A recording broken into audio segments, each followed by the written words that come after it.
Hello மக்களே!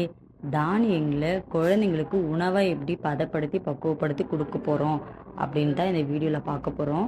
நம்மளால ஒரு 5 to 6 அவ்வளோ அளவு தான் தானியங்கள் ரெடி பண்ண முடியும்.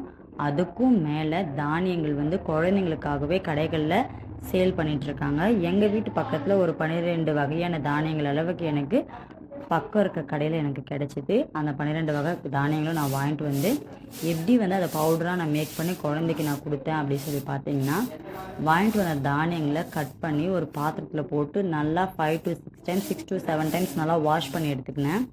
வாஷ் பண்ண அந்த தானியங்களை வெயிலில் போட்டு நல்லா ட்ரை பண்ணிக்கினேன். ட்ரை ஆனதுக்கப்புறம் தவாவில் போட்டு நல்லா வறுத்து எடுத்தேன். வறுத்து எடுக்கிற பதம் எந்த அளவுக்கு இருக்கணும்னா, கருகவும் கூடாது, தானியம் ஹீட் ஏறின உடனே ஆஃபும் பண்ணக்கூடாது. மிதமான அளவுக்கு அதை வறுத்து எடுத்து அதை நல்லா ஆற வச்சுக்கோங்க. ஆறினதுக்கப்புறம் வீட்லேயோ இல்லை மில்லுலேயோ உங்களுக்கு எது கம்ஃபர்ட்டாக இருக்குமோ அந்த இடத்துல நல்லா அரைச்சிக்கோங்க. எப்படி எந்த பதத்தில் அரைச்சி எடுக்கணும்னு பார்த்தீங்கன்னா, நொர நொரன்னு இருக்கக்கூடாது, நல்லா நைஸாக அரைச்சி எடுத்துக்கோங்க. ஏன்னா அப்போ தான் குழந்தைங்களுக்கு வந்து சாப்பிட்றதுக்கு கரெக்டாக இருக்கும், அதை விழுங்குறதுக்கும் கரெக்டாக இருக்கும். நான் வந்து மில்லில் தான் அரைச்சேன். நல்லா 2 to 3 டைம்ஸ் நல்லா நல்லா ஸ்மூத்தாக ஆகிற அளவுக்கு நல்லா பவுடர் பண்ணி கொடுத்தாங்க. அதை நான் வந்து கூலாக மேக் பண்ணி என்னுடைய குழந்தைக்கு நான் கொடுத்தேன். இந்த தானிய பவுடரை எப்படி கூலாக மேக் பண்ணி குழந்தைக்கு கொடுக்கலாம் அப்படின்ற வீடியோ நான் கடைசியாக அட்டாச் பண்ணியிருக்கிறேன். மறக்காமல் வீடியோ ஃபுல்லாக பாருங்கள்.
இதுதான் வீடியோவில் லாஸ்ட் போர்ஷன். மறக்காமல் லைக் பண்ணி, ஷேர் பண்ணி, கமெண்ட் பண்ணி, சப்ஸ்கிரைப் பண்ணிவிடுங்க மக்களே. நன்றி.